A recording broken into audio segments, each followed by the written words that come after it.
Edgar Lungu poisoning shock. Makebi Zulu reveals police findings ECL latest update 2025. Good day, and welcome to InspirAfrica Official. Tonight, a shocking revelation from Makebi Zulu has reignited one of Zambia's most mysterious and controversial stories: the alleged poisoning of former President Edgar Lungu. For months, speculation has swirled across the nation. Was Lungu poisoned? Who knew what and when? But now, Zambia's police have finally handed over their findings, and what Makebi Zulu just revealed could change everything we thought we knew about this case. Stay tuned, because what we're about to show you is both disturbing and deeply political. In this exclusive update, we break down what Makebi Zulu said about the official police report on Edgar Lungu's alleged poisoning, the evidence he hinted at, the unanswered questions, and the growing tension surrounding Zambia's political climate in 2025. We'll also revisit earlier statements from the Lungu family, the role of the Drug Enforcement Commission in related investigations, and why the case continues to divide the nation, even months after Lungu's passing. If you're new to this channel, don't forget to subscribe and turn on notifications for more fact-based, documentary-style coverage of Africa's most pressing political developments. Former Justice Minister Makebi Zulu has finally spoken on the alleged poisoning of former President Edgar Lungu, revealing details from a police report that has left Zambia in shock. In this InspirAfrica official exclusive, we unpack what was revealed, who's under scrutiny, and what it means for the future of Zambia's justice and political system. Was Edgar Lungu really poisoned, or is this another layer of Zambia's complex political drama? Watch the full story now and decide for yourself. Share your thoughts in the comments. Do you believe justice will ever be served? The revelation came to light through a series of explosive statements from Makebi Zulu, the official spokesperson for the Lungu family and a prominent Zambian lawyer who has now become the face of one of Africa's most controversial political standoffs. Let's establish the timeline of events that brought us to this moment. June 5, 2025. Former President Edgar Lungu dies at Medforum Hospital in Pretoria, South Africa. He was 68 years old. The family states he was receiving treatment for what sources describe as an esophageal condition. His death immediately sparked controversy, with his party, the Patriotic Front, claiming the government had repeatedly denied him permission to seek medical treatment abroad, a claim the government vehemently denies. August 2025. What should have been a straightforward state funeral becomes a bitter dispute. The Zambian government pushes for repatriation and a state burial. The Lungu family, through Makebi Zulu, insists on burying the former president in South Africa, according to what they claim were his final wishes. No burial takes place. The body remains in a South African mortuary. September 5, 2025. A mediation agreement is announced. Archbishop Alec Banda is appointed as mediator. There's cautious optimism that the impasse might finally be resolved. Both parties agree to negotiate in good faith. September 23, 2025. This is when things take a dramatic turn. According to internal morgue records obtained by the Lungu family, a private investigator accompanied by what appeared to be plainclothed police officers visited the Two Mountains mortuary facility where President Lungu's body is being held. The investigator claimed, on record, to have been appointed by the Zambian government. His stated purpose? To investigate allegations of poisoning based on what he described as information from a police docket file allegedly provided by a family member. The family knew nothing about this visit until after it occurred. September. The family knew nothing about this visit until after it occurred. September 29, 2025. A group calling itself the Progressive Forces of South Africa formally files a report with the South African Police Service. Their allegation: that Edgar Lungu was murdered on South African soil. They demand a full criminal investigation. October 2025. Family spokesperson Makebi Zulu releases a comprehensive statement to the media, detailing what he describes as clandestine activities by the Zambian government designed to access the body without family consent. He accuses government officials of acting in bad faith while publicly claiming to support mediation. October 2025, present. The South African Police Service confirms to media outlets that an investigation into the poisoning allegations is now approximately 90% complete. However, investigators report facing significant obstacles. The family has allegedly instructed both the hospital and the mortuary not to release medical records or grant access to the body without explicit family authorization. And so we arrive at today, nearly 5 months after Edgar Lungu's death, with no burial, no closure, and a police investigation that has international implications. Let me read you directly from Makebi Zulu's statement to the media on October 15, 2025. These are his exact words.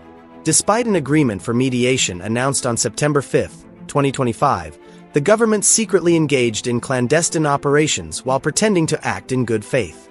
Among the most alarming incidents was the hiring of a private investigator and plain-clothed police officers who allegedly tried to access the South African morgue where the late president's body is kept. Zulu continued. According to internal morgue records, the investigator claimed to have been appointed by the Zambian government and sought to perform a post-mortem based on unverified social media rumors suggesting poisoning. Now, here's where it gets particularly interesting. When reporters reached out to Patrick Kangwa, Zambia's secretary to the cabinet, for comment on these allegations, his response was swift and categorical. According to Zulu's account, when asked about the issue, Secretary to the Cabinet Patrick Kangwa denied that the government was involved in such activities. A flat denial. No investigation. No private investigator. According to the government, this never happened. But Makebi Zulu insists it did, and he says he has documentation from the morgue to prove it. In a separate media briefing, Zulu addressed the broader implications. The Lungu family remains steadfast in ensuring that the late president is laid to rest with dignity, in accordance with his wishes. This darkest hour will pass. We will not allow dignity to be buried alongside President Lungu. Now, let's turn to the South African angle. Mthetheko Ngugi, president of the Progressive Forces of South Africa, spoke to the Sunday Times from South Africa about the group's decision to file a formal police report. Here's what he said. The South African Police Service confirmed the investigation had started in early August 2025 and is now about 90% complete. But then he added this crucial detail. The probe faces obstacles, as Lungu's family allegedly instructed the hospital and a private mortuary not to release his medical records or grant access to his body, delaying progress. For 2 months, the hospital has not submitted Lungu's records to SAP's officials. So we have competing narratives here. The family says the government is conducting unauthorized investigations. The South African police say the family is blocking their official investigation. And somewhere in the middle, the truth remains elusive. Former Religious Affairs Minister Godfrida Semeli, now Reverend Semeli, also weighed in on the controversy. In a public statement, she said, "The incident is deeply troubling for a nation that upholds Christian values." The family had been prepared to repatriate Lungu's body 3 months ago, but the government breached a prior agreement, eroding trust. She made a direct appeal. "I'm calling on President Hakainde Hichilema to resolve the standoff and let his predecessor rest in peace." Within the Patriotic Front, Lungu's own party, the reactions have been even more pointed. Brian Mundable, a close ally of the late president, stated bluntly, "This was not a natural death. We believe this was orchestrated to eliminate him politically and permanently."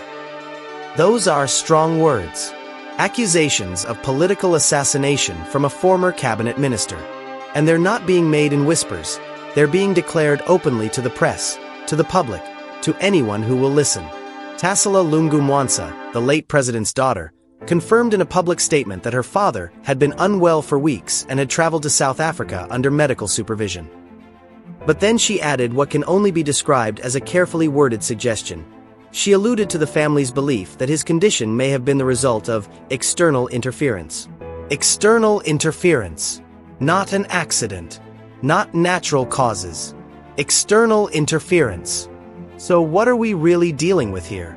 Let's step back and examine the broader context, because this story is about so much more than a burial dispute. First, understand the political landscape. Edgar Lungu served as Zambia's president from 2015 to 2021. He lost the 2021 election to current President Hakainde Hichilema in what was considered a democratic transfer of power. But in late 2023, Lungu announced his intention to make a political comeback, to contest the presidency once more. The government responded swiftly. In December 2024, The Constitutional Court ruled that Lungu was ineligible to run again. The reasoning? His first partial term, from 2015 to 2016 when he completed the term of his predecessor, should count as a full term. Under Zambia's two-term constitutional limit, he'd already served his maximum. Lungu's supporters called the ruling politically motivated. They pointed to his continued popularity among grassroots voters, particularly in rural areas and within opposition coalitions. They saw him as a genuine threat to the ruling United Party for national development. But the court ruling was just the beginning. Shortly after, Lungu was stripped of all retirement benefits typically afforded to former presidents. No state security, no official transportation, no government-provided medical support, no diplomatic privileges. The government justified this by citing a legal provision that bars retired presidents from engaging in active politics if they wish to retain those benefits. Technically legal, yes, but the consequences were severe. Without state protection, Lungu's movements became vulnerable.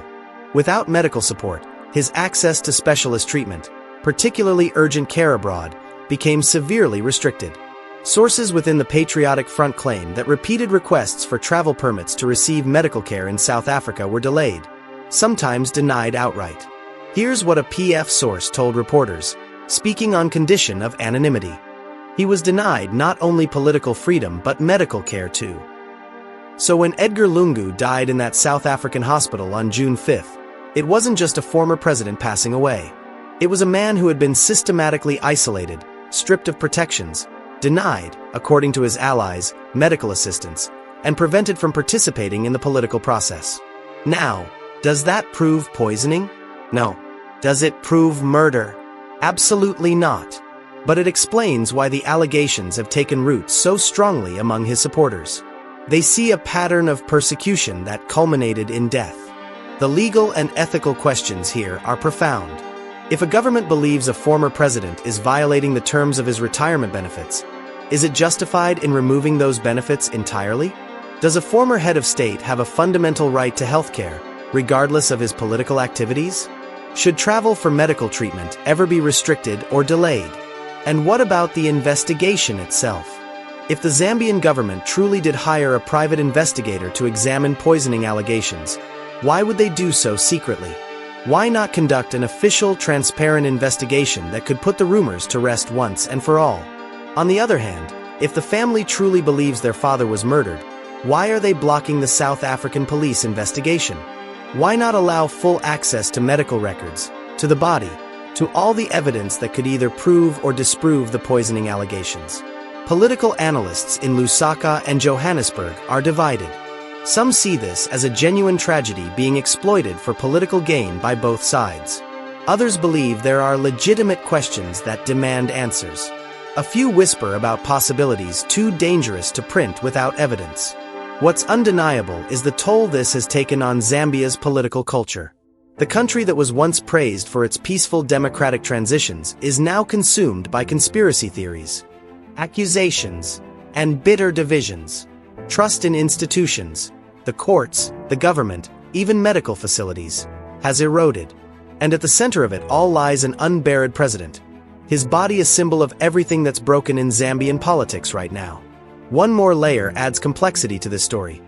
Just last week, Makebi Zulu himself declared his intention to run for president in Zambia's 2026 elections. This announcement has prompted critics to question his motives. Is he genuinely seeking justice for Edgar Lungu, or is he using this tragedy to build his own political profile? The accusations from some quarters have been harsh. One political commentator wrote, "Zulu has weaponized grief and loyalty, manipulating the late president's legacy to build a political platform." It's a fair question to ask, even if it's uncomfortable.